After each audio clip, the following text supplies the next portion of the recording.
ये 6 गुण भगवान में लीला के माध्यम से प्रकट होते हैं। इसीलिए श्रीमद्भागवत महापुराण में जहां कहीं भगवान श्री कृष्ण कुछ कहते हैं तो वहां पर वेदव्यास जी यही लिखते हैं, भगवान उवाच। सुखदेव जी कहते हैं तो शुक उवाच, व्यास उवाच, सूत उवाच, सौनक उवाच, गोप्यो ऊचुः। लेकिन जब भगवान कृष्ण कहीं भी बोलते हैं, कुछ वाक्य उनका आता है, तो वहां पर वेदव्यास जी लिखते हैं भगवान उवाच। एकाध जगहों पर कृष्ण उवाच भी कहा है, लेकिन सर्वत्र भगवान उवाच। वासुदेव उवाच, गोविंद उवाच, मथुराधीश उवाच, ऐसा भगवान उवाच। क्योंकि भगवान शब्द का संपूर्ण अर्थ भगवान श्री कृष्ण में प्रकट होता है, और भगवान शब्द का संपूर्ण अर्थ भगवान श्री राम में घटित होता है। इसीलिए रामकृष्ण को परम तत्व के रूप में स्वीकार किया जाता है। यद्यपि भगवान की और बहुत सारी परिभाषाएं भी हैं। ऐश्वर्यस्य समग्रस्य, धर्मस्य यशस्श्रियः, ज्ञान वैराग्ययोश्चैव षण्णाम भग इति ऋणा, उत्पत्ति प्रलयम चैव भूतानाम अगतिम गतिम वेत्ति विद्याम अविद्याम च सवाच्यो भगवान इति। ये सब भगवान शब्द की व्याख्या में महर्षि ने कहा है। तो भगवान का मतलब षड ऐश्वर्य संपन्न। कृष्णावतार में ये 6 गुण प्रकट है। ज्ञान, भगवान श्री कृष्ण का ज्ञान कितना अनंत है, बोले उसकी केवल एक वानगी, एक उदाहरण। क्या? बोले महाभारत के युद्ध में थोड़ी देर में, 2 मुहूर्त में, 1 मुहूर्त में भगवान ने अर्जुन को गीता का उपदेश किया, और उस गीता में कितना ज्ञान भरा है कि आज तक विश्व के बड़े बड़े विद्वान उसकी थाह नहीं लगा पाए। केवल 1 घंटे का प्रवचन था भगवान का, 700 श्लोक श्रीमद् भगवद गीता की, और उसका तात्पर्य कितना गंभीर है, उसमें कितना ज्ञान है। आप इसी से अंदाजा लगा लो कि गीता के ऊपर भगवान शंकराचार्य ने व्याख्या लिखी, भगवान श्री रामानुजाचार्य ने 700 श्लोकों पर 7000 श्लोक परिमित व्याख्या लिखी। फिर उन 7000 परिमित व्याख्या के ऊपर वेदांत देशिक स्वामी जी ने 36,000 श्लोक परिमित व्याख्या लिखी, जिसका नाम गीता तात्पर्य चंद्रिका है। और आज तक कितने विद्वान गीता की व्याख्या कर चुके, वल्लभाचार्य, निम्बार्काचार्य, मधुसूदन सरस्वती, नीलकंठ, ये सब व्याख्याकारों ने गीता के बड़े बड़े भाष्य लिखे, लेकिन आज तक गीता के संपूर्ण रहस्य को मनुष्य जान नहीं पाए। वह ज्ञान भगवान का अनंत ज्ञान, जिसकी एक वानगी श्रीमद् भगवद गीता है। ज्ञान और शक्ति, बोले भगवान की शक्ति देखो, 6 दिन के कन्हैया कृष्ण ने 6 कोस लंबी चौड़ी पूतना को दूध पीते हुए मार डाला। कितनी शक्ति होगी। बल, बोले बल भगवान का इतना अनंत है। 7 वर्ष के कन्हैया कृष्ण ने 7 कोस लंबे चौड़े गोवर्धन पर्वत को 7 दिनों तक अपनी कनिष्ठ का उंगली पर धारण किए रखा, और चेहरे पर सिकन नहीं आई, पसीना नहीं आया, और मुस्कुराते रहे। ये कृष्ण का बल है। ज्ञान, शक्ति, बल। ऐश्वर्य, ऐश्वर्य माने संपत्ति, वैभव, भौतिक ऐश्वर्य जिसको कहा जाता है। कोई व्यक्ति एक बहुत बड़ा घर बना लेता है तो बड़े शान से कहता है हमारा घर है। और भगवान ने बोले मथुरा में बैठे बैठे अपने संकल्प से समुद्र के अंदर 12 योजन लंबी चौड़ी स्वर्णमयी द्वारिकापुरी का निर्माण कर दिया और संपूर्ण प्रजा को उठा करके द्वारिका में स्थापित कर दिया। ये ऐश्वर्य भगवान। ज्ञान, शक्ति, बल, ऐश्वर्य और वीर्य। वीर्य का मतलब पराक्रम। भगवान का पराक्रम कितना विलक्षण है। बोले बड़े बड़े वीर शत्रुओं के बीच में निर्भय होकर, अकेले निहत्थे होकर के भी निर्भय होकर प्रवेश करते। दुर्योधन ने इतना बड़ा षड्यंत्र रचा था भगवान के खिलाफ, लेकिन भगवान जब संधि वार्ता करने गए तो अकेले गए, किसी को नहीं ले। क्यों? बोले भगवान का वीर्य, भगवान का पराक्रम वह है जिसके सामने संपूर्ण ब्रह्मांड का पराक्रम शून्य है। ये भगवान का वीर्य। और तेज, बोले तेज माने अग्नि तत्व। अग्नि तत्व को ही तेज तत्व कहते हैं। भगवान में कितना तेज है? बोले सबसे ज्यादा तेज सूर्य में है। सूर्य में तेज है। सूर्य को आप लगातार 15 सेकेंड तक भी अपनी आंखों से देख नहीं सकते। कोई कहे कि 15 सेकेंड आप अपनी आंखों से सूर्य को ऐसे देखते रहो, आंखें जलने लग जाएंगी। और ऐसे तेजोमय सूर्य को जो अपनी आंखों में स्थापित किए रहते हैं, वेद कहता है चक्षो सूर्यो अजायत। और दूसरा तत्व तेज तत्व है अग्नि तत्व। अग्नि तत्व तेज तत्व है। हम आप थोड़ी गर्म चाय हो तो गर्म चाय नहीं पी सकते, जीभ जल जाएगी, फूंक फूंक करके पीना पड़ेगा। और भगवान, बोले भगवान ने अग्नि को पानी के समान पी लिया। वृंदावन में मुंजारण्य में जब आग लगी, सभी गोप ग्वाल बाल उस अग्नि में घिर गए, दावाग्नि में, और सब भगवान कृष्ण से प्रार्थना करने लगे, कृष्ण हमारी रक्षा करो, रक्षा करो। भगवान ने कहा अपनी आंखें बंद करो। गोप ग्वाल बालों ने अपनी आंखें बंद की और भगवान श्याम सुंदर ने उस संपूर्ण अग्नि को अपने मुख के अंदर समेट लिया। संपूर्ण अग्नि को भगवान पी गए। इसीलिए वेद ने कहा मुखाद अग्निर अजायत। भगवान के मुख से ही अग्नि का प्रादुर्भाव है। ये अग्नि तत्व भगवान के मुख में ही रहता है।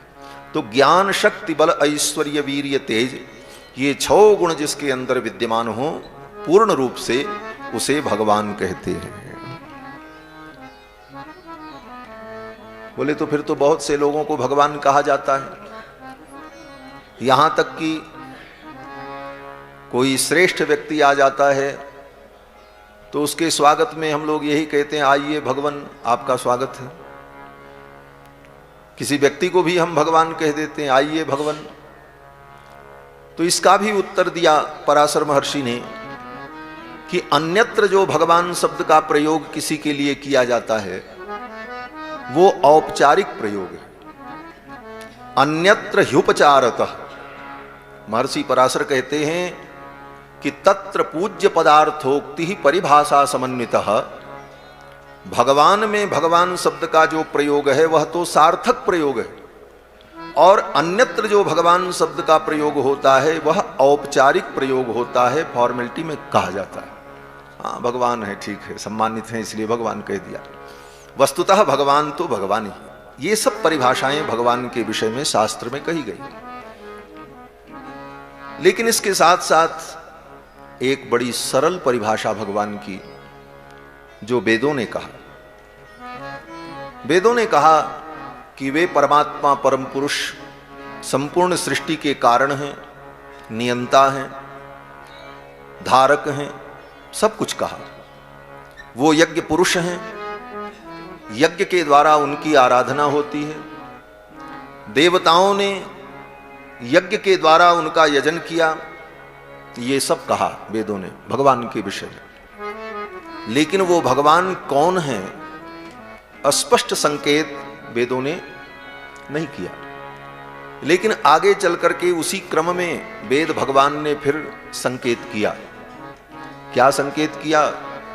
बोले श्रीश्च ते लक्ष्मीश्च पत्न्यावहोरात्रे पार्श्वे नक्षत्राणि रूपमस्विनौ। श्री जी जिनकी पत्नी है, लक्ष्मी जिनकी पत्नी है, वो भगवान है।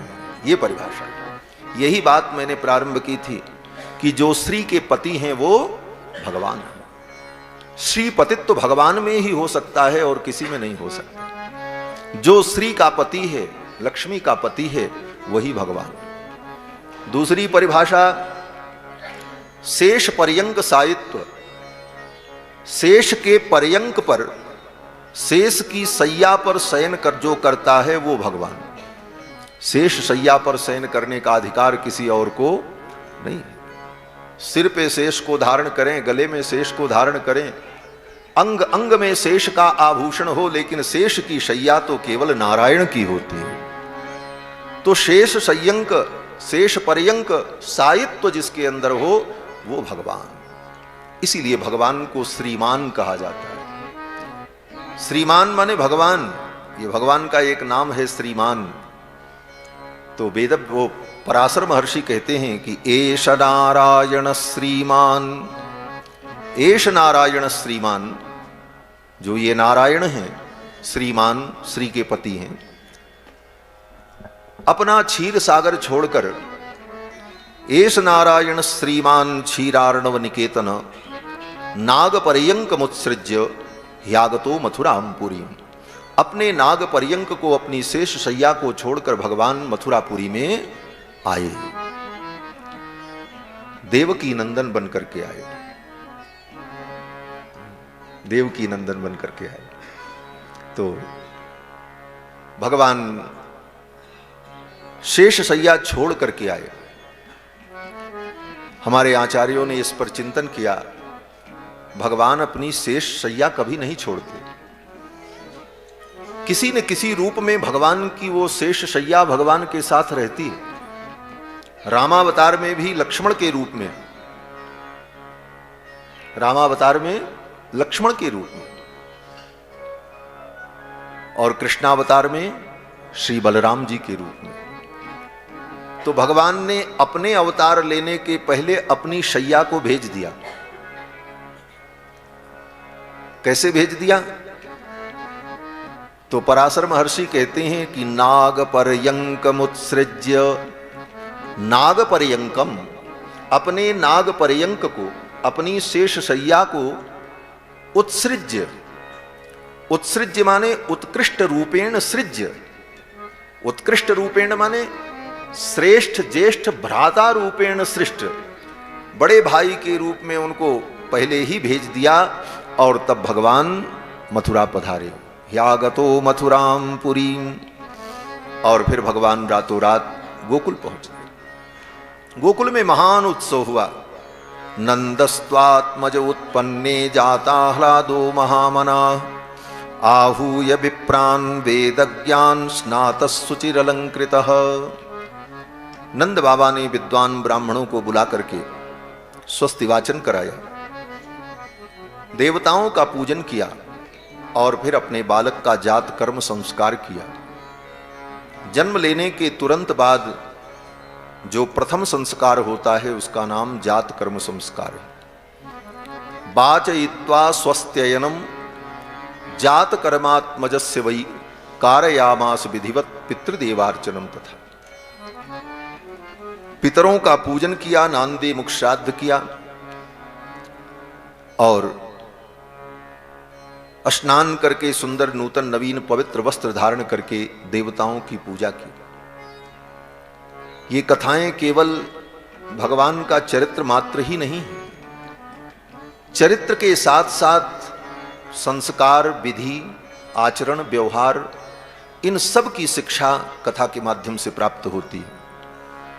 कथा में केवल भक्ति ही नहीं होती, इसमें ज्ञान भी है और कर्म भी है। कर्म क्या है? बोले कर्म ही जमुना है। ज्ञान, बोले ज्ञान ही सरस्वती है। और भक्ति क्या है? बोले वही गंगा है। गंगा जमुना सरस्वती की जो त्रिवेणी है, उसी प्रकार ज्ञान कर्म भक्ति की त्रिवेणी कथा है। लेकिन गंगा में जमुना और सरस्वती के मिल जाने के बाद नाम क्या रहता है? गंगा।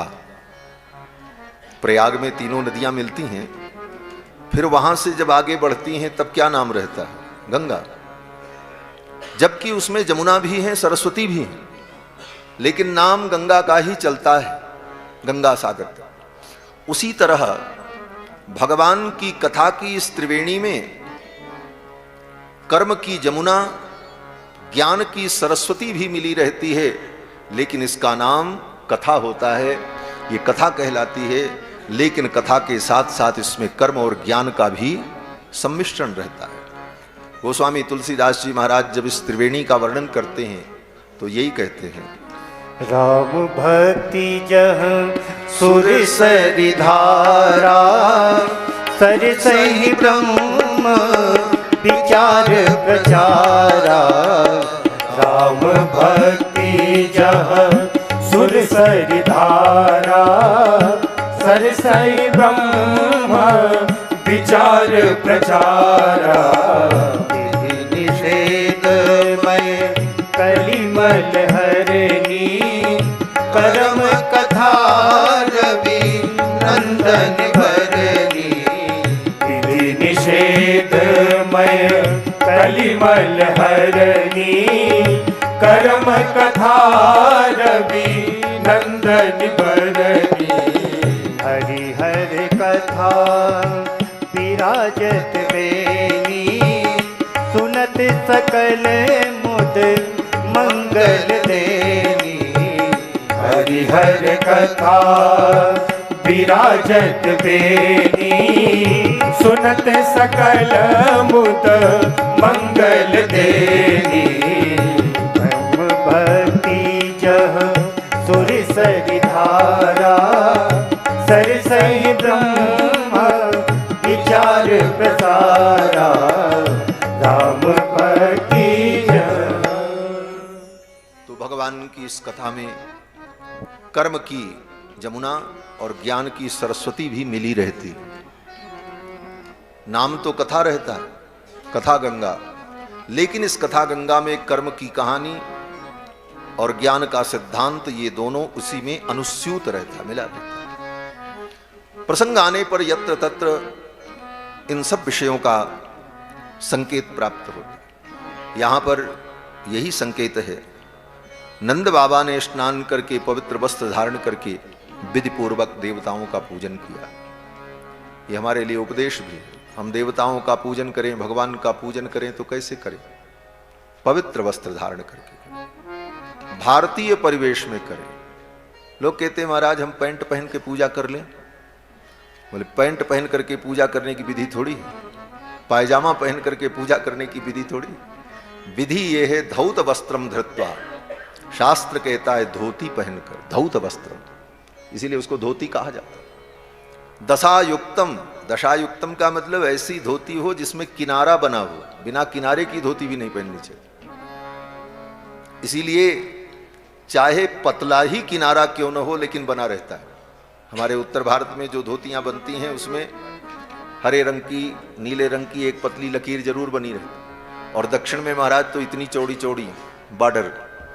तो दशा से युक्त, दशा माने बॉर्डर, किनारा, दशा से युक्त वस्त्र धारण करके और पवित्र वस्त्र धारण करके भगवान का पूजन करना चाहिए। उसमें भी जो गृहस्थ हैं वो लांग लगाकर, कच्छ धारण करके, और जो विरक्त हैं, ब्रह्मचारी हैं, सन्यासी हैं, वे अचला धारण करके, कटिवस्त्र धारण करके और कंधे पर एक उत्तरीय वस्त्र रखकर देवताओं का पूजन करना चाहिए। माताओं के लिए भी नियम है कि माताएं भी भारतीय परिवेश में, नारी परिवेश में साड़ी पहनकर, धोती पहनकर और पवित्र धुले हुए वस्त्र को धारण करके, सिर को ढककर और कंधे पर आंचल उत्तरीय रखकर देवताओं का समाराधन करे। ये विधि है शास्त्र। और विधि से जब कर्म किया जाता है तभी उसका फल प्राप्त होता है। विधिहीनस्य यज्ञस्य सद्यः कर्ता विनश्यति। विधि से हीन यज्ञ करने पर, धर्म करने पर कर्ता का ही विनाश हो जाता है।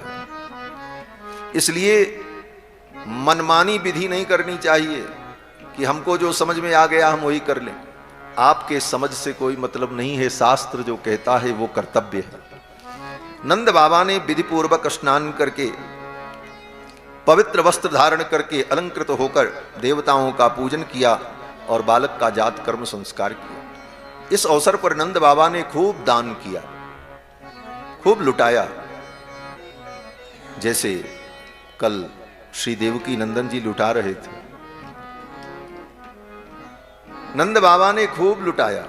धेनु नाम न्यूते प्रादात विप्रेभ्य समलंकृते। लाखों गायों का दान नंद बाबा ने ब्राह्मणों को किया। धेनु नाम निहुते प्रादात विप्रेभ्य समलंकृते। तिलाद्रीन सप्तरत्नौघ सातकौंभांबरावृतान। तिल के 7 पर्वत बनाए और तिल के 7 पर्वत बनाकर उस पे पन्ने, पोखराज, हीरे, बहुमूल्य मणियों को रखकर तिल के 7 पर्वत का नंद बाबा ने दान किया संकल्प पूर्वक। धेनु नाम न्यूते प्रादात, लाखों गायों का दान किया। और कैसी गाय? बछड़े के सहित दूध देने वाली, अलंकृत, उसे सजाकर, उसकी पीठ पर दुशाला उड़ाकर, सींग में सोना मढ़वाकर, खुर में चांदी मढ़वाकर, गले में मोतियों की माला धारण करा करके बछड़े के सहित ऐसी सुंदर सवत्सा गऊ का नंद बाबा ने दान किया। धेनु नाम न्यूते प्रादात विप्रेभ्य समलंकृते।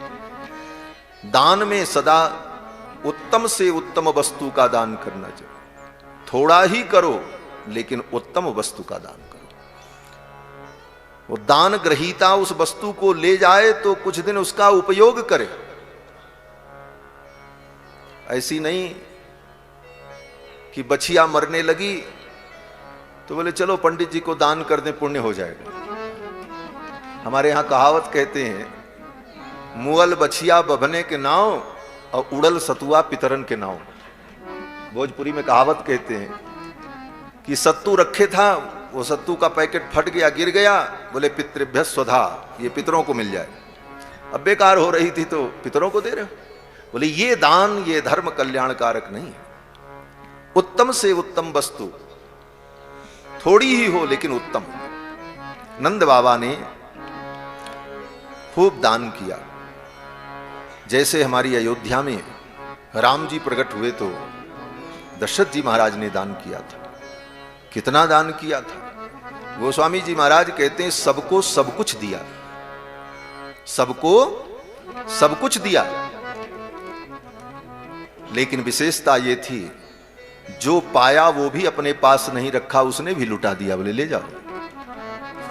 सर्वस दान दीन सबका हो, सर्वस दान दीन सबका हो। यही पावा राखा नहीं काहू, यही पावा राखा नहीं काहू। सर्वस दान दीन सबका हो, सर्वस दान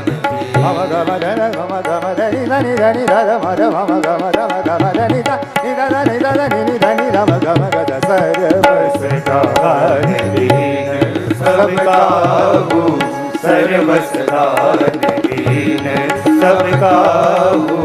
यही पावा राखा नहीं ताहू, यही पावा राखा नहीं ताहू। सर्वस दान दीन सबका हो, सर्वस दान, सर्वस दान, सर्वस दान दीन। सबको सब कुछ दिया और जो पाया वो भी अपने पास नहीं रखा, उसने भी लुटा दिया। ले जाओ। दे दे करके लोगों ने अपने घर को खाली कर दिया। देत सबन मंदिर रितये, तुलसीदास पुनि भरई देखियत राम कृपा चितवनी चितये। राम जी की ऐसी कृपा बरस रही थी, लोग जाकर के अपने घर में देखें तो फिर सब भरा हुआ है। क्यों?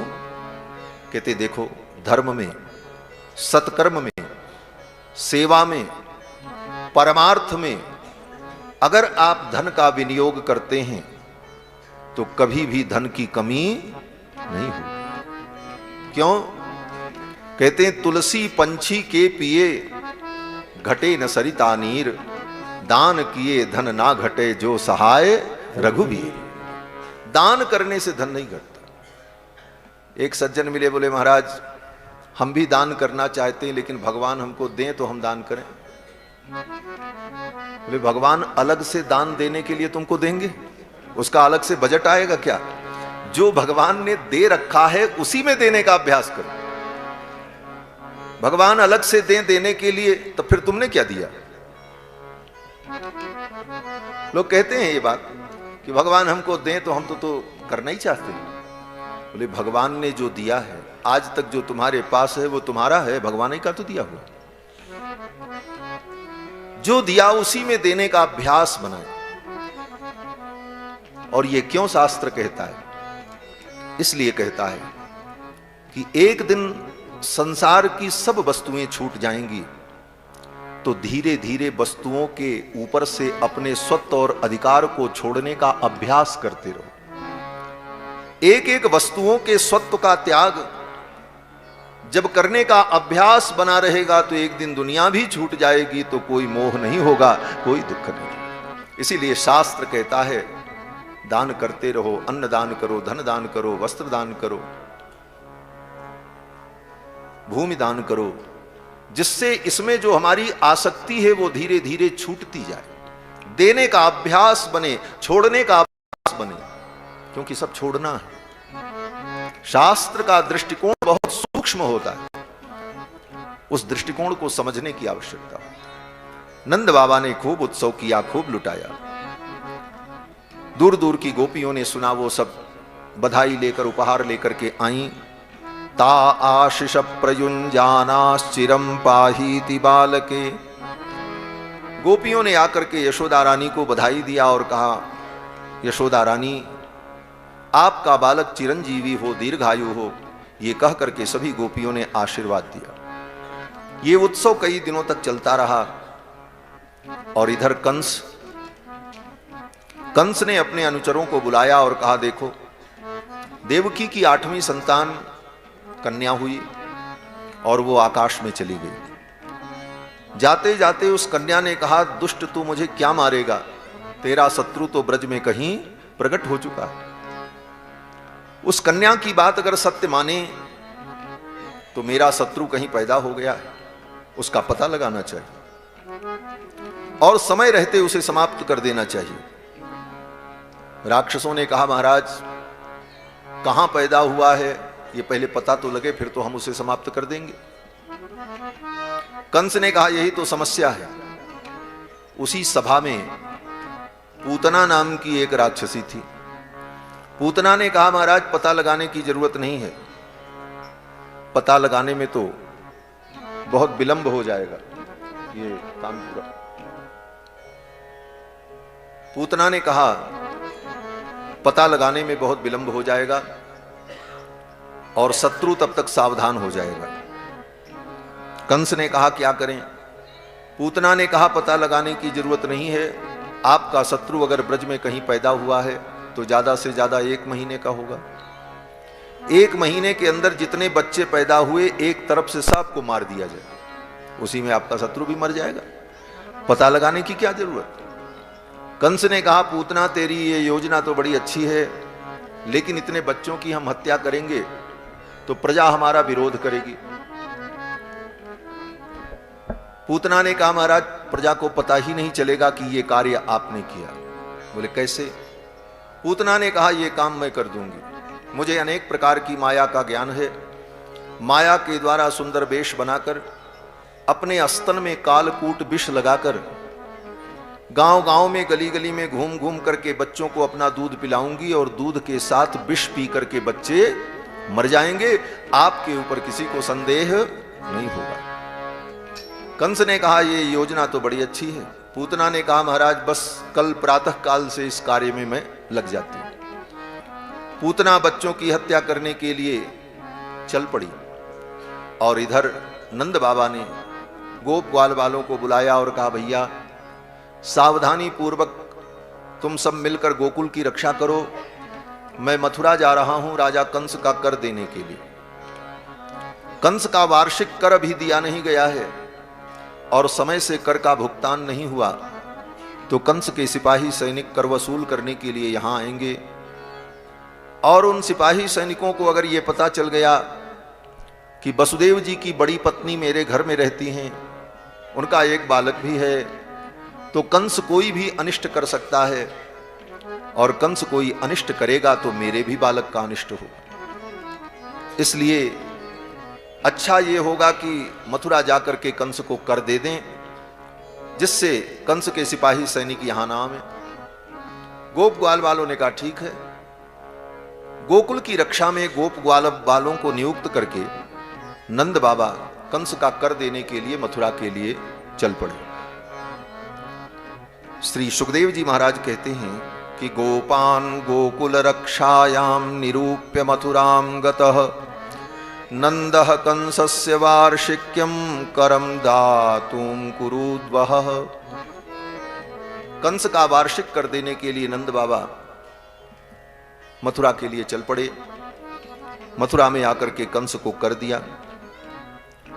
वसुदेव जी को पता चल गया कि नंद बाबा मथुरा आए हैं किसी कार्य से, तो वसुदेव जी ने सोचा नंद बाबा से भेंट हो जाए, मेरे दो बालक उनके घर में हैं, बच्चों का कुशल क्षेम पता चल जाएगा। फिर तो वसुदेव जी महाराज नंद बाबा से मिले, कुशल समाचार हुआ और इस अवसर पर नंद बाबा ने वसुदेव जी को सांत्वना दी और समझाया। कहा, महाराज मैंने सुना है कि आपके बहुत से पुत्रों को कंस ने मार डाला, एक कन्या हुई थी वो भी आकाश में चली गई। अहो ते देवकी पुत्रा कंसेन बहवो हताः। देवकी के बहुत से पुत्र को कंस ने मार डाला। एका वशिष्ठा वर्जा कन्या सापि दिवंगता। एक कन्या थी वो भी दिवंगता हो गई। हे वसुदेव जी, ऐसी दुख की घड़ी में मैं आपकी कोई सहायता नहीं कर सका। और भैया जब ऐसी दुख की घड़ी आए तो ये विचार करना चाहिए कि ये विधि का विधान है। जो व्यक्ति विधि का विधान अदृष्ट अथवा अपने पूर्व कर्म को कारण मान लेता है उसे मोह नहीं होता। नंद बाबा ने कहा कि अदृष्टमात्मनस्तत्वं यो वेद न समुह्यति। जो अपने अदृष्ट को अपने पूर्वकृत कर्म को कारण मान लेता है उसे मोह नहीं होता। ये विधि का विधान था, कोई कर्म का फल था, जो भी हुआ वो अपने हाथ में नहीं था। ये सब नंद बाबा ने कहा, लेकिन वसुदेव जी को ये सब बात अच्छी नहीं लग रही थी। वसुदेव जी सोच रहे थे मेरे दो बालक इनके घर में और ये अपना घर छोड़ करके यहां मथुरा घूम रहे हैं और हमको प्रवचन सुना रहे हैं। वसुदेव जी से रहा नहीं गया और वसुदेव जी ने कहा, हो गया, हमारी आपकी मुलाकात हो गई, अब रुकना ठीक नहीं है, आप जल्दी से गोकुल चले जाओ। करो वही वार्षिको दत्तो राज्ञे दृष्टा वयंच वह नेहस्थेयम बहुतिथम संत्युत्पाताश्च गोकुले। आपने राजा कंस का कर दे दिया, हमारी आपकी मुलाकात भी हो गई, अब आपका यहां रुकना ठीक नहीं है, आप जल्दी से गोकुल चले जाओ। क्योंकि मेरे मन में संदेह हो रहा है कि कहीं गोकुल में कोई उत्पात न हो, और अगर कोई उत्पात हुआ तो कौन संभालेगा, आप तो यहां मथुरा में हो। ये सब कह करके वसुदेव जी महाराज ने नंद बाबा को गोकुल के लिए विदा कर दिया। नंद बाबा गोकुल के लिए चल पड़े। जब तक नंद बाबा गोकुल पहुंचते उसके पहले पूतना पहुंच गई। कंसेन प्रहिता घोरा पूतना बालघातिनी। बच्चों की हत्या करने वाली बालघातिनी पूतना सुंदर रूप धारण करके गोकुल में पहुंची और ऐसा सुंदर वेश बनाया। सुखदेव जी कहते हैं, राजन योषित्वा माययात्मानं प्राविशत कामचारिणी। माया के द्वारा सुंदर स्त्री का वेश धारण किया। लग रहा था जैसे साक्षात महालक्ष्मी ही वैकुंठ से उतरकर गोकुल की गलियों में घूम रही। गोप ग्वाल बालों ने जब देखा तो सब आपस में चर्चा करने लगे, देखो देखो ये देवी कौन है, अपने गांव की तो है नहीं, अन्यत्र इसको कहीं मैंने देखा नहीं, ये कौन हो सकती है। तो गोप ग्वाल बालों ने आपस में कहा कहीं ऐसा तो नहीं कि साक्षात लक्ष्मी अपने प्रियतम नारायण का दर्शन करने के लिए आ गई हूं। गोप्य श्रियम द्रष्टुमिवागताम पतिम, मानो श्री जी अपने पति प्रियतम को देखने के लिए आ गई हों। इस प्रकार की चर्चा गांव में गोकुल में यत्र तत्र होने लगी। पूतना ने सोचा मैं कहां से अपने काम की शुरुआत करूं। पूतना ने सोचा यहां नंद बाबा के द्वार पर बड़ी भीड़ है, लोगों का आना जाना लगा हुआ है, इसी भीड़ में मैं भी चलूं और अपना काम शुरू करूं। पूतना चल पड़ी। भगवान ने भी मन में सोचा बहुत अच्छा है, आओ पूतना मौसी, यहीं से हम भी अपने काम की शुरुआत करेंगे। भगवान का काम क्या है? बोले परित्राणाय साधूनाम विनाशाय च दुष्कृता, दुष्टों के विनाश के लिए ही तो भगवान का अवतार हुआ। भगवान ने भी कहा आओ यहीं से मैं भी अपने काम की शुरुआत करूंगा। और भगवान पालना में लेटे थे, पूतना आई। जब पूतना आई तो भगवान ने अपनी आंखों को बंद कर लिया। ऐसे तो आंख खोल करके भगवान देख रहे थे टुकुर टुकुर, लेकिन जब पूतना आई तो भगवान ने अपनी आंखों को बंद कर लिया। सुखदेव जी कहते हैं कि विबुध्यताम बालकमारिकाग्रहम चराचरात्मा सनिमीलिते क्षणः। विबुध्यताम बालकमारिकाग्रहम, ये बच्चों को मारने वाली ग्रह रूपिणी पूतना है। यह जानकर भगवान ने चराचरात्मा सनिमीलिते क्षण, चराचरात्मा भगवान कृष्ण ने अपने नेत्रों को बंद कर लिया, पूतना को देखा ही नहीं। क्यों नहीं देखा? बोले भगवान ने इसलिए नहीं देखा कि पूतना को मैं देखूंगा तो कहीं मुझको दया आ गई तो फिर पूतना का वध कैसे होगा। और दूसरी बात, भगवान ने सोचा ये बच्चों की हत्या करने वाली है, ऐसी हत्यारिणी का मुंह देखना भी पाप है। लोग कहते हैं ना कि पापी का मुंह नहीं देखना चाहिए, और ये तो इतनी बड़ी पापिनी है, बालकों की हत्या करने वाली, इसका क्या मुंह देखें। इसलिए भगवान ने अपनी आंखों को बंद कर लिया। कुछ संत जन कहते हैं कि नहीं नहीं, भगवान ने विचार किया कि ये पूतना मुझे दूध पिलाएगी और दूध के साथ साथ विष पिलाएगी। दूध जो पिलाती है वो मां होती है और जो विष पिलाती है वो शत्रु है। तो मैं इसको माता की गति प्रदान करूं कि शत्रु वाली गति प्रदान करूं, ये विचार करने के लिए भगवान ने अपनी आंखों को बंद कर दिया। विबुध्यताम बालकमारिकाग्रहम चराचरात्मा सनिमीलिते क्षणः, भगवान ने अपने नेत्रों को बंद कर लिया। पूतना आई और पूतना ने भगवान बाल कृष्ण लाल को अपनी गोद में उठा लिया। यशोदा रानी और रोहिणी जी वहीं बगल में खड़ी थीं, लेकिन रोक नहीं पाई। क्यों? वेदव्यास जी कहते हैं तत्प्रभयाच धर्षिते, इतनी सजी संवरी थी और इतना विलक्षण उसका रूप था कि यशोदा रानी और रोहिणी जी तो देखती ही रह गईं। पता नहीं कौन सी रानी है, कहां की है। अगर मैं इसे टोक दूंगी, रोक दूंगी, मेरे लाला को मत उठाओ तो कहीं नाराज न हो जाए, इसे ये न लगे कि मेरा अपमान कर दिया। द्वार पर आए हुए व्यक्ति का अपमान नहीं करना चाहिए। और भीड़ बहुत थी, लोगों का आना जाना लगा था। पूतना ने कन्हैया को गोद में उठा लिया और उठा करके वहीं आंगन में लेकर बैठ गई और अपने विषसिक्त पयोधर को खोलकर श्याम सुंदर के मुख में दे दिया। तस्मिन् स्तनम दुर्जर वीर्य मुल्बणम घोरांकमादाय शिशोर ददावथ, विष से बुझे हुए अपने पयोधर को पूतना ने भगवान के मुख में दे दिया। और भगवान ने क्या किया? बोले गाढ़म कराभ्याम भगवान प्रपीड्य तत्। अपने नन्हे नन्हे हाथों से भगवान ने पूतना के पयोधर को कस करके पकड़ लिया। गाढ़म कराभ्याम भगवान प्रपीड्य तत् प्राणैः समम रोष समन्वितो पिबत। रोष से समन्वित होकर भगवान पूतना के दूध के साथ साथ उसके प्राण को भी पीने लगे। भगवान जब उसके प्राण को भी खींचने लगे तब पूतना कसमसाने लगी। पूतना ने सोचा चलो थोड़ी देर सहन कर लेते हैं, लेकिन जब असह्य पीड़ा हुई तब पूतना चिल्लाने लगी। सा मुंच मुंचालमिति प्रभाषिणी। पूतना कहती है मुंच मुंच छोड़ दे छोड़ दे। भगवान नहीं छोड़ते।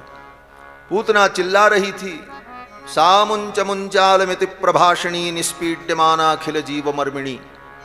उसके मर्म मर्म फट रहे थे और वो चिल्ला रही थी मुंच मुंच छोड़ दे छोड़ दे। भगवान श्याम सुंदर ने मन में ही कहा, अरे पूतना मौसी, हम जल्दी किसी को पकड़ते नहीं और पकड़ लें तो बिना बैकुंठ पहुंचाए छोड़ते नहीं।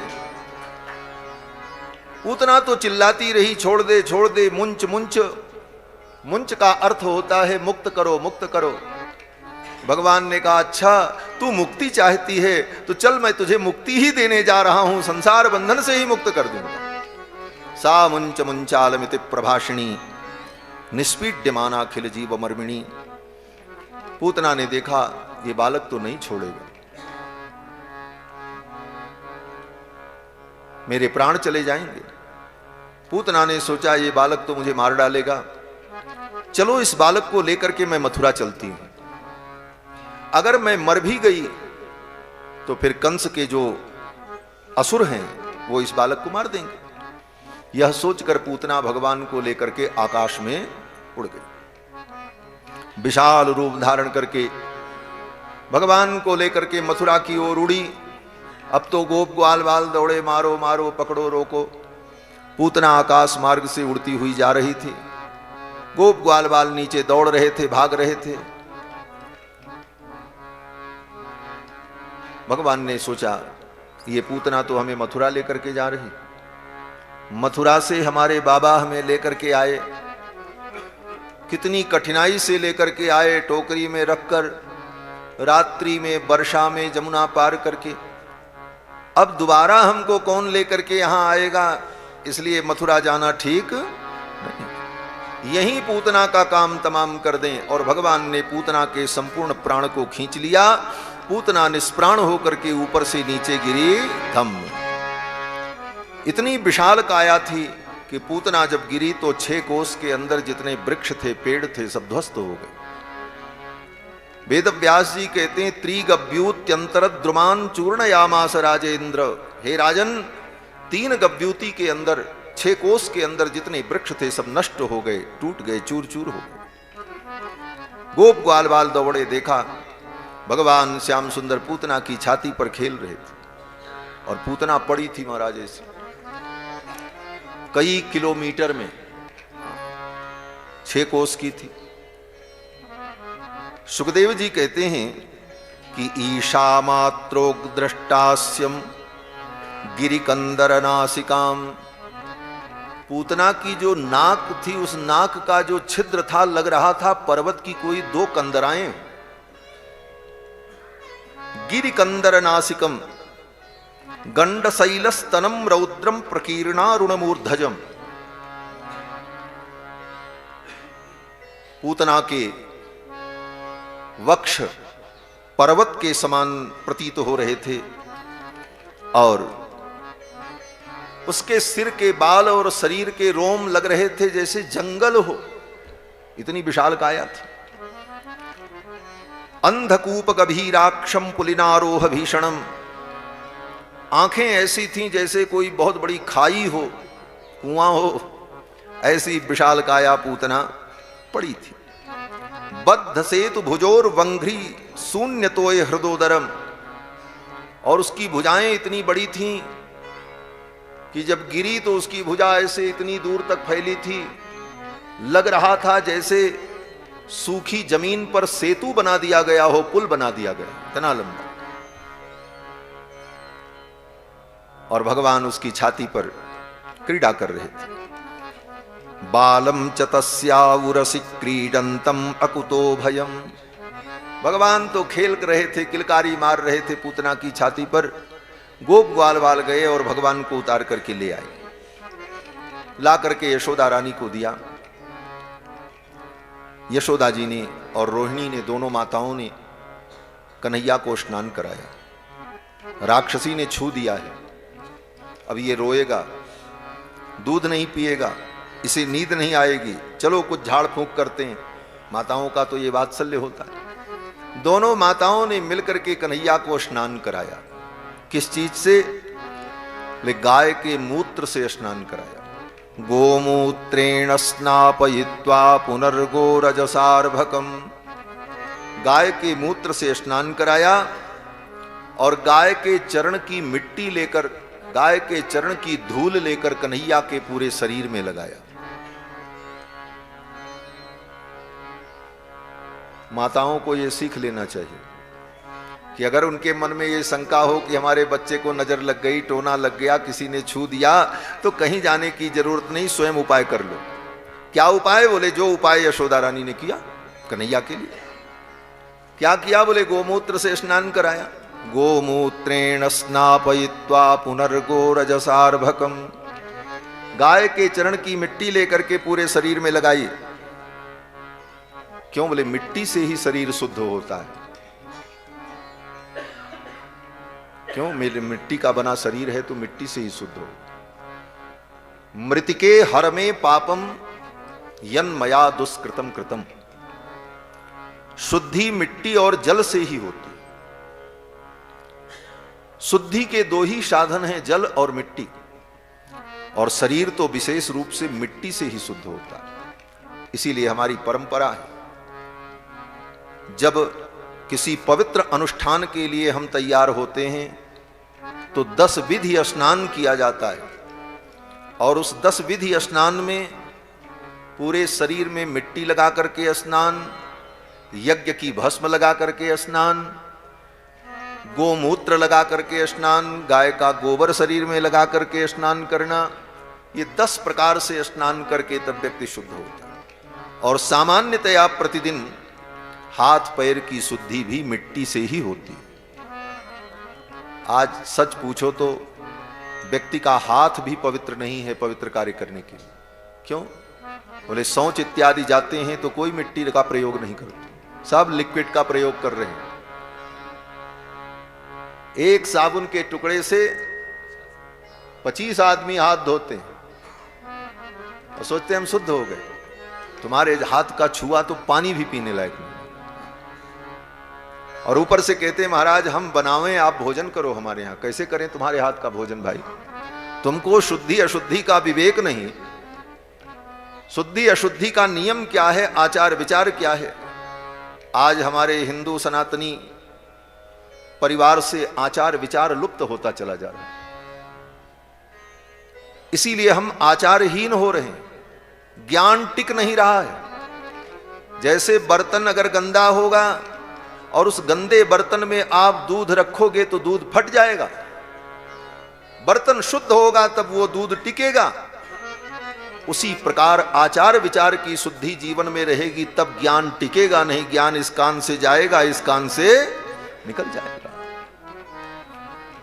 वही कथा 50 बार सुनते हैं, कुछ भी नहीं रहता भीतर, सब निकल जाता। कारण बोले आचार विचार, शिष्टाचार हमारे जीवन से दूर चला गया, इसीलिए ज्ञान स्थिर नहीं हो पाता। और शास्त्र कहता है कि आचारहीनम न पुनंति वेदा। आचार से हीन जो व्यक्ति है उसको वेद भी पवित्र नहीं कर सकता। ये वाक्य है, आचारहीनम न पुनंति वेदा यद्यप्यधीता सहसठभिरंगई। 6 अंगों के सहित वेद का अध्ययन कर ले, लेकिन अगर वो आचारहीन है तो वेद भी उसको पवित्र नहीं कर सकता। इसलिए आचार विचार शौचाचार पवित्रता के जो नियम हैं उनका पालन करना चाहिए। मिट्टी से ही शुद्धि होती है। बोले महाराज आजकल के घर में ऐसी व्यवस्था रहती है कि मिट्टी से हाथ धुलो तो नाली जाम हो जाए, क्या करें? बोले तो उसका उपाय है, मिट्टी का पाउडर बनाकर और सर्फ में थोड़ा मिलाकर एक डिब्बे में भर करके रखो, थोड़ा ले करके 2-4 बार धो लो। कम से कम इतना तो मन को संतोष हो कि चलो इसमें मिट्टी मिली है और मिट्टी मिला करके हमने छुआ है, हम पवित्र हैं। यही शिष्टाचार है युग के अनुसार। तो मिट्टी से ही शरीर पवित्र होता है। मृतिके हर में पापम यन्मया दुष्कृतम कृतम। यशोदा रानी ने कन्हैया को गोमूत्र से स्नान कराया, पूरे शरीर पे गौशाला की मिट्टी लगाई और फिर गाय का गोबर लेकर कन्हैया के एक एक अंग पर गाय के गोबर का टीका लगाया यशोदा रानी। और कैसे? बोले मंत्र पढ़ते हुए। कौन सा मंत्र पढ़ा? बोले यशोदा रानी मंत्र जानती थी, वो तो गांव की गोपी थी, उसको मंत्र कहां पता था। कहते हैं एक मंत्र ऐसा है जो सबको पता है। वो मंत्र क्या है? बोले महामंत्र है। वो मंत्र नहीं है, महामंत्र है। महामंत्र क्या है? बोले भगवान का नाम जो है वो महामंत्र है। महामंत्र जोई जपत महेशु, महामंत्र जोई जपत। चंदन चढ़ाना है, गोविंदाय नमः, कृष्णाय नमः, रामाय नमः, माधवाय नमः, नरसिम्हाय नमः, विष्णवे नमः। भगवान का जो नाम तुम्हारे मुख में आ जाए वही नाम लेकर के भगवान की पूजा कर लो। मंत्र नहीं मालूम है तो क्यों? बोले ये महामंत्र है भगवान का नाम। और ये मंत्र सबके लिए है, स्त्री पुरुष बालक वृद्ध कोई भी व्यक्ति। लोग पूछते हैं महाराज घर में हम पूजा कैसे करें, किस मंत्र से चंदन चढ़ावें, किस मंत्र से पुष्प चढ़ावें? बोले इस चक्कर में मत पड़ो, ये सब पंडित जी लोगों के लिए ठीक है, उनको सब मंत्र याद रहता है। जब पंडित जी आएंगे उस दिन खूब मंत्र पढ़ करके करा देंगे। लेकिन रोज की जो पूजा है उसमें मंत्र नहीं मालूम तो भगवान का नाम लेकर के ही सब पूजा समर्पण कर दो। भगवान का नाम स्वयं में महामंत्र है और किसी भी कार्य में इस मंत्र का प्रयोग कर सकते हो। किसी भी कार्य में आपको लगे कि बालक को नजर लग गई तो भगवान का नाम पढ़ करके फूंक मार दो, ठीक हो जाएगा। विश्वास होना चाहिए, भगवान के नाम में विश्वास हो। आपको लगे कि हमको कोई भय है तो स्वयं भगवान के नाम का उच्चारण करने लग जाओ। नाम मंत्र बड़ा अद्भुत है और सबके लिए। भगवान के नाम मंत्र में किसी नियम, शुद्धि और विधि का कोई बंधन नहीं है। मैया यशोदा ने भी भगवान का नाम ले लेकर के कन्हैया के एक एक अंग में गोबर का टीका लगाया। मैया ने थोड़ा सा गोबर लिया और चरणों में लगाया। अव्यादजोंघ्रिमणिमास्तव जान्वथोरु। घुटने में गाय का गोबर लगाया। यज्ञोच्युतः कटितटम जठरम हयास्यः। कमर में गोबर का टीका लगाया और कहा यज्ञ नारायण भगवान की जय। मैया ऐसे बोली होगी, अब उसको व्याकरण वकरण कहां मालूम रहा होगा। तो यज्ञ नारायण भगवान की जय कह करके कमर में टीका लगा दिया। जठरम हयास्यः। कन्हैया के पेट में गाय के गोबर का टीका लगाया और कहा हयग्रीव भगवान की जय। हयग्रीव भगवान का नाम ले लिया। इस प्रकार से विष्णुर्भुजम, कन्हैया की भुजाओं में गाय के गोबर का टीका लगाया और यशोदा मैया ने कहा विष्णु भगवान की जय। ये महामंत्र है। जिस कार्य की सिद्धि चाहो सब हो जाएगा। भगवान का नाम साधारण नहीं और ये सिद्ध मंत्र है। एक एक नाम भगवान के सिद्ध मंत्र हैं। मैया यशोदा ने यही किया। मैया यशोदा कहती हैं कि इंद्रियाणि हृषिकेशः। भगवान हृषिकेश मेरे बालक के इंद्रियों की रक्षा करें। प्राणान नारायणो वतु। हृदय के पास गाय का गोबर लगाया कन्हैया के छाती में और मैया ने कहा नारायण भगवान की जय। नारायण भगवान इसकी रक्षा कर। तो ये उपाय माताओं के लिए बहुत अच्छा है। और दूसरे तंत्र मंत्र के चक्कर में पड़ोगी तो आजकल ठगों की दुनिया में कोई कमी नहीं है। धर्म के नाम पर ठगे जाओगे, धोखा हो जाएगा, और फिर बाद में बदनामी किसकी होगी? बोले सनातन धर्म की। इसलिए बहुत आडंबर में और बहुत पाखंड की ओर जाने की आवश्यकता नहीं। जो सनातन है वही ठीक है। मैया यशोदा ने कन्हैया के अंग अंग में गाय का गोबर लगा करके, टीका लगा करके कृष्ण का संरक्षण किया। फिर जमुना जल से स्नान कराया, दूध पिलाया, और फिर कन्हैया को नींद आ गई। कन्हैया सो गए। क्यों? बोले थक गए थे। इतनी बड़ी पूतना का वध किया था, इतना बड़ा काम किया है महाराज, छोटा मोटा काम नहीं।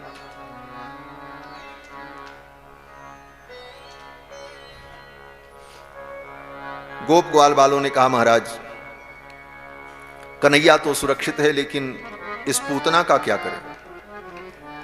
इतनी बड़ी पूतना का अंतिम संस्कार कैसे किया जाए? इसको कौन उठाएगा? चिता पे कैसे रखेगा? बोले क्या जरूरत है अंतिम संस्कार करने की? हाँ, बोले बात तो सही है, लेकिन अगर पूतना का अंतिम संस्कार नहीं हुआ तो 6 कोस लंबी चौड़ी पूतना, उसके शरीर में कई हजार टन मांस रहा होगा। इतना मांस सड़ करके दुर्गंधि पैदा करेगा। जंगली जानवर उसे नोच नोच करके खाएंगे, पूरे गांव में दुर्गंधि फैलेगी, जीना मुश्किल हो जाएगा। नंद बाबा ने कहा इसका तो अंतिम संस्कार करना पड़ेगा, जलाना पड़ेगा। गोप ग्वाल वालों ने कहा इसको कैसे उठाएंगे? नंद बाबा ने कहा उठाने की जरूरत नहीं है, अपने अपने घर जाओ, कुल्हाड़ी ले आओ, फरसा लाओ, तलवार लाओ, और इसके शरीर को काट काट करके छोटे छोटे टुकड़े करो, तब उठाया जाए। फिर तो नंद बाबा के कहने पर गोप ग्वाल वालों ने पूतना के शरीर के छोटे छोटे टुकड़े कर दिए। कलेवरम परसुभिच्छित्वा तत्ते ब्रजौकसः। ब्रजवासियों ने पूतना के कलेवर को काट काट करके छोटे छोटे टुकड़ों में विभक्त कर दिया। उन सब टुकड़ों को उठाकर ले जाकर जमुना के तट पर रखा, लकड़ियां रखी, आग लगा दी, चिता जलने लगी। जब चिता जली तो पूतना की चिता से सुगंधी प्रकट हुई। चिता से जो धुआं प्रकट हुआ, उस धुएं से पूरा ब्रजमंडल महकने लगा। सबको चिंता थी कि ये सड़ जाएगी तो दुर्गंधि फैलेगी, लेकिन पूतना की चिता जब जली तो पूरे ब्रजमंडल में सुगंधी फैल गई। ऐसा धुआं जैसे यज्ञ हो रहा हो, धूप जलाया गया हो। सुखदेव जी कहते हैं कि दह्यमानस्य देहस्य धूमश्चागुर सौरभ। पूतना के दह्यमान चिता से धूमश्चागुर सौरभ, ऐसी सुरभि फैली, ऐसी सुगंधी फैली कि पूरा ब्रजमंडल महमा महमा महकने लगा। राजा परीक्षित कहते महाराज ये पूतना तो पापिनी थी, इस पापिनी की चिता से इतनी सुगंधी कैसे आई? बड़े बड़े पुण्यात्मा व्यक्ति का भी शरीर जलता है तो मांस के जलने की दुर्गंधि आती है, वहां खड़ा होना मुश्किल हो जाता है। इसीलिए चंदन की लकड़ी, घी, धूप, करायल, ये वस्तुएं चिता में डाली जाती हैं कि मांस के जलने की दुर्गंधि दब जाए और वहां खड़े लोगों को कोई परेशानी न हो। लेकिन पूतना की चिता में न किसी ने चंदन की लकड़ी डाली थी, न धूप डाली, लेकिन पूतना की चिता से सुगंधी प्रकट हुई। दह्यमानस्य देहस्य धूमश्चागुर सौरभः। ऐसा कैसे हुआ? तो सुखदेव जी कहते हैं राजन, उत्थित कृष्ण निर्भुक्त सपद्याहत पापमनः। भगवान गोविंद कृष्ण ने पूतना के पयोधर का पान किया। कृष्ण के द्वारा पूतना के शरीर का जो स्पर्श हुआ, भगवान तो पवित्र को भी पवित्र करने वाले हैं। पवित्राणाम पवित्रम यो मंगलानाम च मंगलम। दैवतम देवतानाम च भूतानाम यो व्ययः पिता। ऐसे भगवान ने जब पूतना के शरीर का स्पर्श किया तो पूतना का शरीर परम पवित्र हो गया। इस कारण से पूतना के शरीर से सुगंधी आई। और एक कारण यह भी था कि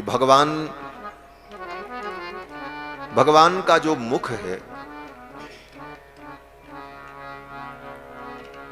उस मुख की जो सुगंध है, कैसी सुगंध? बोले छोटा बच्चा जो दूध पीता है, दूधमुहा बच्चा जिसको कहते हैं, कभी उसके मुख के पास अपनी नाक ले जाकर के घ्राण करो तो सोंधी सोंधी दूध की सुगंध आती है।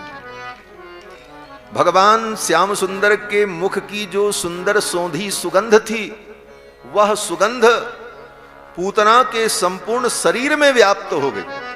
भगवान ने जब अपना मुख लगाया तो वह सुगंधी उसके पूरे शरीर में व्याप्त हो गई और पूतना की चिता से दिव्य सुगंधी आई। सुखदेव जी कहते हैं, राजन, ये पूतना कितनी भाग्यशालिनी थी, क्या भाग्य था इसका।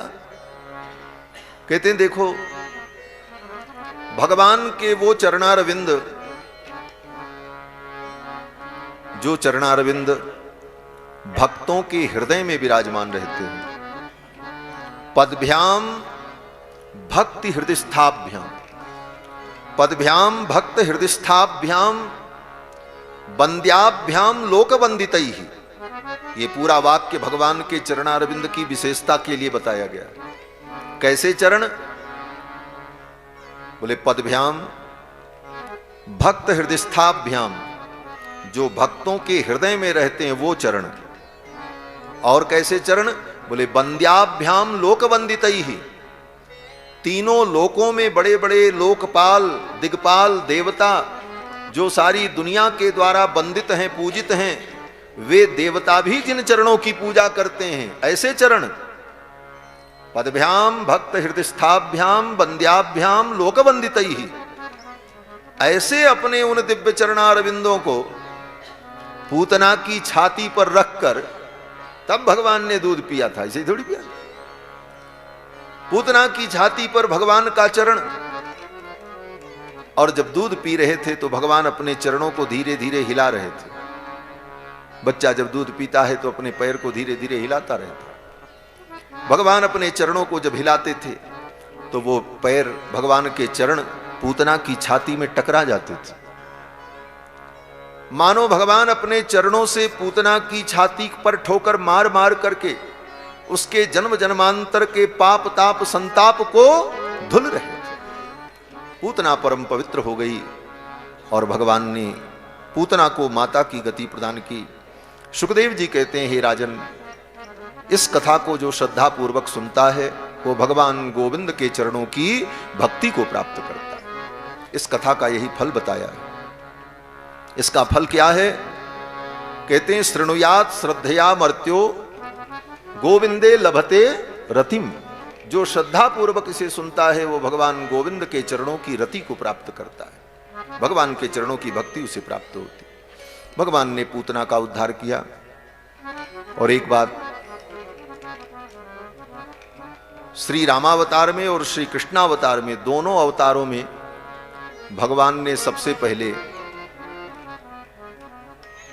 राक्षसी का ही वध किया है। रामावतार में सबसे पहले भगवान ने ताड़का को मारा। रावण इत्यादि मारीच सुबाहु तो बाद में मारे गए। सबसे पहले भगवान ने किसको मारा? राम जी ने ताड़का को, और कृष्ण भगवान ने पूतना को। दोनों अवतारों।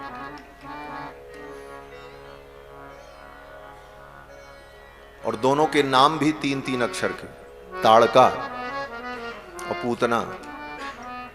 दोनों का आकार प्रकार भी एक जैसा ही था। दोनों अवतार में भगवान ने सर्वप्रथम राक्षसी को मारा। ये ताड़का और पूतना कौन है? बोले ये अविद्या का स्वरूप है। और दोनों अवतार में भगवान ने अविद्या का नाश किया। इसके बाद कथा आती है, भगवान 3 महीने के हो गए, भादों में प्रकट हुए। भादों के बाद कुआर, कार्तिक और फिर मार्गशीर्ष। मार्गशीर्ष मास आ गया, 3 महीने के ठाकुर जी हो गए थे। मैया ने सोचा ठंडी के दिन हैं, कन्हैया को स्नान कराना है, तो पूरी तैयारी कर लें तब कन्हैया को स्नान करा। मैया ने पूरी तैयारी की, औषधि मिश्रित जल तैयार किया, अपनी सखियों को बुलाया, गीत गाने वालों को बुलाया, बाजा बजाने वालों को बुलाया और यशोदा रानी ने अपने बालक का अभिषेक किया। बादित्र गीत द्विज मंत्र वाचकैश्चकार सूनोरभिषेचनम सती। सती यशोदा रानी ने गोविंद कृष्ण का अभिषेक किया और स्नान कराने के बाद नूतन नवीन वस्त्र धारण करा करके पालना में लिटा दिया। जब पालना में लिटा दिया तो कन्हैया पालना में लेटे लेटे किलकारी मार रहे हैं, दोनों मुट्ठी को बंद किए हुए हैं और अपने नन्हे नन्हे चरणों को हिला रहे हैं। क्या झांकी है। भक्तजन कहते हैं कि भगवान पालना में लेटे हुए, मुट्ठी को बंद किए हुए, अपने चरणों को हिलाते हुए उपदेश कर रहे हैं। क्या उपदेश कर रहे हैं? बोले मुट्ठी को बंद किए हुए भगवान ये उपदेश कर रहे हैं, संसार के प्राणियों, तुम्हारा भूत भविष्य वर्तमान, तुम्हारा भाग्य सब कुछ मेरी मुट्ठी में है। तुम्हारी मुट्ठी में कुछ नहीं, तुम्हारा सब कुछ मेरी मुट्ठी में है, तुम्हारा भाग्य भी मेरी मुट्ठी में है। तो भक्त कहते हैं महाराज ये मुट्ठी कब खुलेगी, ये मेरा भाग्योदय कब होगा? तो भगवान अपने नन्हे नन्हे चरणों को हिलाते हुए संकेत करते हैं, इन चरणों की शरण ग्रहण कर लोगे उस दिन तुम्हारा भाग्योदय हो जाएगा। माम एकम शरणम ब्रज, मुझे एक परमात्मा की शरण में आ जाओगे तो तुम्हारा भाग्योदय हो जाएगा। तुम्हारे लिए ये मुट्ठियां खुल जाएंगी, तुम्हारा भाग्य खुल जाएगा। और जीव का सच्चा भाग्योदय तो उसी दिन होता है जिस दिन वह भगवान की शरण ग्रहण करता है। पालना में लेटे लेटे भगवान अपनी लीला से ये उपदेश करते हैं। सखियां पालना झुलाती हैं और गीत गाती हैं। क्या गाती हैं? बोले सारी दुनिया का पालन करने वाले आज पालना में झूल रहे। जग पालक झूल रहे पड़े पड़े पालना, छटा को निहारी जरा होश को संभाल रहे। जग पालक झूल रहे पड़े पड़े पालना, जग पालक झूल रहे पड़े पड़े पालना, छटा को निहार जरा होश को संभालना, छटा को निहार जरा होश को संभालना। जग पालक झूल रहे पड़े पड़े पालना, जग पालक झूल रहे पड़े पड़े पालना, छटा को निहार जरा होश को संभालना, छटा को निहार जरा होश को संभालना। जगर मगर कांति होत बाल रूप नाथ की, जगर मगर कांति होत बाल रूप लाल की, लहर लहर लहरे हैं अलके प्रिय मात की, लहर लहर लहरे हैं अलके प्रिय मात की। टुकुर मुकुर हेरन की, टुकुर मुकुर हेरन की, टुकुर मुकुर हेरन की, टुकुर मुकुर हेरन की। पूछो कछु हाल ना, टुकुर मुकुर हेरन की, पूछो कछु हाल ना। छटा को निहारी जरा होश को संभालना, छटा को निहारी जरा होश को संभालना। जग पालक झूल रहे पड़े पड़े पालना, जग पालक झूल रहे पड़े पड़े पालना, छटा को निहार जरा होश को संभालना, छटा को निहार जरा होश को संभालना। पीत पीत झगुली अरु श्वेत श्वेत पहुँचिया, पीत पीत झगुली अरु श्वेत श्वेत पहुँचिया, अरे पीत पीत झगुली अरु श्वेत श्वेत पहुँचिया, पीत पीत झगुली अरु श्वेत श्वेत पहुँचिया, हिलत बाह प्यारी लगे नीलमणि कोचिया, हिलत बाह प्यारी लगे नीलमणि कोचिया, हिलत बाह प्यारी लगे नीलमणि कोचिया, हिलत बाह प्यारी लगे नीलमणि कोचिया, नजर ना लगा न कोई, नजर ना लगा न कोई, अरे नजर ना लगा न कोई, नजर ना लगा न कोई, संभल नजर डालना, नजर ना लगा न कोई, संभल नजर डालना, छटा को निहारी जरा होश को संभालना, छटा को निहार जरा होश को संभालना, जगपालक झूल रहे पड़े पड़े पालना, जगपालक झूल रहे पड़े पड़े पालना, छटा को निहारी जरा होश को संभालना, छटा को निहार जरा होश को संभालना। जय हो।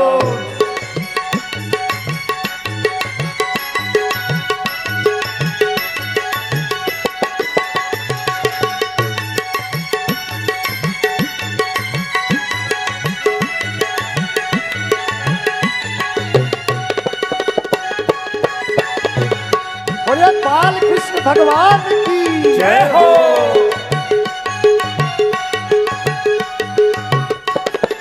किलकारी देत बेहस कैसे को बखानिए, किलकारी देत बिहस कैसे को बखानिए, किलकारी देत बेहस कैसे को बखानिए, किलकारी देत बिहस कैसे को बखानिए, पता न कबित सके चित्त बीच जानिए, बताना कबित सके चित्त बीच जानिए, अरे बताना कबित सके चित्त बीच जानिए, बताना कबित सके चित्त बीच जानिए, मोहिनी सितार रहो मोहनी सिडार अरे रहो, मोहनी सितार रहो मोहनी सिडार रहो, यशोदा को लालना, मोहनी सिडार रहो, यशोदा को लालना, छटा को निहारी जरा होश को संभालना, छटा को निहार जरा होश को संभालना,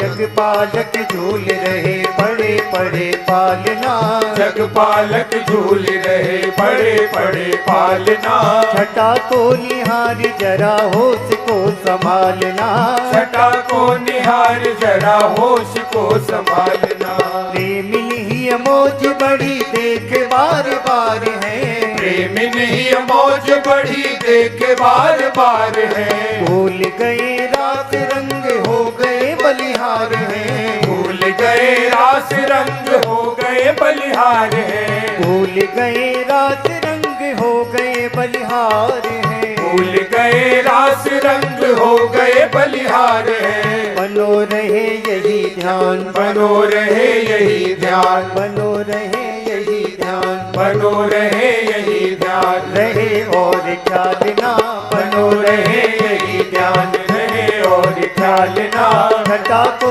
निहारी जरा होश को संभालना, छटा को निहार जरा होश को संभालना, जगपालक झूल रहे पड़े पड़े पालना, जगपालक झूल रहे पड़े पड़े पालना, छटा को निहारी जरा होश को संभालना, छटा को निहार जरा होश को संभालना, छटा को निहारी जरा होश को संभालना, छटा को निहार जरा होश को संभालना, छटा को निहारी जरा होश को संभालना, छटा को निहार जरा होश को संभालना। बोलो श्री बाल कृष्ण लाल की जय जय जय श्री राधे श्याम। भगवान पालना में लेटे हुए लीला कर रहे हैं, सखियां पालना झुलाती हैं और गीत गाती हैं, जग पालक झूली रहे पड़े पड़े पालना, छटा को निहारी जरा होश को संभालना। किलकारी देत बिहस कैसे को बखानिए। आज स्थिति तो यह है कि हम अपनी लोक भाषाओं के शब्द को भी भूलते चले जा रहे हैं। इसीलिए पदों की पंक्तियों का सच्चा आनंद सबके हृदय तक नहीं पहुंच पाता। और आने वाली पीढ़ी तो ऐसी होगी महाराज, इंग्लिश मीडियम में पढ़ने वाली की हिंदी की चौपाई भी उसको समझ में नहीं आ रही, आज ही नहीं आ रही। बड़े बड़े घरों में हम जाते हैं तो बच्चों से कहो कि पढ़ो तो रामायण की चौपाई नहीं पढ़ पाते, बाकी सब कर लेंगे, कंप्यूटर चलाएंगे, इंग्लिश के पत्र पढ़ेंगे, किताबें पढ़ेंगे सब, लेकिन हिंदी की चौपाई भी पढ़ना नहीं। आधुनिकता की होड़ में हम अपनी भाषा और संस्कृति से इतनी दूर जा रहे हैं, हमारी पीढ़ियां इतनी दूर जा रही हैं कि आने वाला भविष्य बड़ा खतरनाक हो। उन तक धर्म का सिद्धांत और अपनी सनातन संस्कृति का स्वरूप कैसे पहुंचाया जाएगा, माध्यम क्या बनेगा, यह एक बड़ा विचारणीय विषय। आज अपनी लोक भाषा, मातृभाषा सब कुछ हम छोड़ते जा रहे हैं, तो महापुरुषों की जो रचनाएं उन भाषाओं में हैं उसको हम कैसे समझ पाए। अब जो समझता है उसको तो परम आनंद मिलता है। किलकारी देत बिहस कैसे को बखानिए। भगवान किलकारी मार करके जब हंसते हैं, जैसे बच्चा हंसता, किलकारी देत बिहस कैसे को बखानिए, उसका क्या वर्णन किया जाए। किलकारी देत बिहस कैसे को बखानिए, बताना कवित्त सके चित्त बीच जानिए। कोई कवि उसका वर्णन नहीं कर सकता। कैसे जाने, बोले चित्त बीच जानिए, हृदय से देख करके, हृदय के भाव से ही उसे अनुभव कर सकते हैं। बताना कवित्त सके चित्त बीच जानिए, मोहिनी सी डारी रहो यशोदा को लालना, छटा को निहारी जरा होश को संभालना। नजर ना लगाना कोई संभल नजर डालना, छटा को निहारी जरा होश को संभालना। पीत पीत झंगुली और श्वेत श्वेत पहुंचिया, हिलत बाह प्यारी लगे नीलमणि कोचिया। मैया ने स्नान करा करके पीले रंग का झबला पहना दिया है, मुलायम वस्त्र का बना हुआ कंचुक कन्हैया को धारण कराया है। पीत पीत झंगुली और श्वेत श्वेत पहुंचिया, हिलत बाह प्यारी लगे नीलमणि कोचिया। ऐसा सुंदर भगवान का बाल रूप, बाल स्वरूप। भगवान पालना में लेटे थे, उसी समय कंस का भेजा हुआ एक असुर आया, सक्टासुर। मैया ने भगवान का पालना, वहीं आंगन में एक बैलगाड़ी थी, टूटी फूटी पुरानी बैलगाड़ी थी, वो किसी काम में नहीं आती थी। उस बैलगाड़ी के ऊपर मैया यशोदा बर्तन भाड़ा रखती थी। गांव था, गांव में ऐसे ही सब होता है। दूध दही की मटकी, बर्तन भाड़े और बहुत सारी चीजें उसके ऊपर रख देती थी। उसी बैलगाड़ी के पास में ले जाकर कन्हैया का पालना रख दिया, क्योंकि लोगों की भीड़ थी, आना जाना लगा था, तो पालना बीच में रहेगा तो असुविधा होगी। उसी बैलगाड़ी के पास पालना को रख दिया था। सब लोग अपने अपने कार्य में लग गए, आनंद का वातावरण था। उसी समय कंस का भेजा हुआ एक असुर आया, जिसका नाम सक्टासुर था। ये सक्टासुर क्यों आया, बोले कंस ने पहले पूतना को भेजा था, पूतना लौट करके गई ही नहीं मथुरा। और जो जो आए भगवान के पास वो लौट करके नहीं गए। भगवान कहते हैं हमारे पास जो आता है आने का रास्ता है, फिर जाने का रास्ता नहीं। यद गत्वा न निवर्तन्ते तद्धाम परमम मम। भगवान के चरणारविंद में जाने के बाद फिर लौटने का रास्ता नहीं होता। यही तो नारद जी ने कह करके दक्ष प्रजापति के 10,000 पुत्रों को साधु बना दिया था। दक्ष प्रजापति के 10,000 पुत्र सृष्टि का विस्तार करने जा रहे थे। नारद जी चुपके से पहुंच गए। साधुओं का यही काम है। उनके तो अपने बेटा बेटी होता नहीं, दूसरे के बेटा बेटियों को साधु बना देते हैं और उसी से उनका काम चलता है। अगली पीढ़ी उनकी उसी से चलेगी। भाई साधुओं की परंपरा कहां से चलेगी? साधु के बाद कौन साधु बनेगा? एक स्वामी के बाद दूसरा स्वामी कौन बनेगा? तो महात्मा लोग भी घर गृहस्थ में जाकर उन्हीं के बच्चों को साधु महात्मा बना लेते हैं। क्यों? बोले घर गृहस्थ ही उनको वस्त्र देता है, कपड़ा देता है, भोजन देता है, तो आगे वाली पीढ़ी भी तो वही देगा। नारद जी चुपके से पहुंच गए और जाकर के उन बच्चों से कहा, क्या करने जा रहे हो? दक्ष प्रजापति के 10,000 पुत्रों ने कहा, हम सृष्टि करने जा रहे हैं। बोले सृष्टि कैसे करोगे?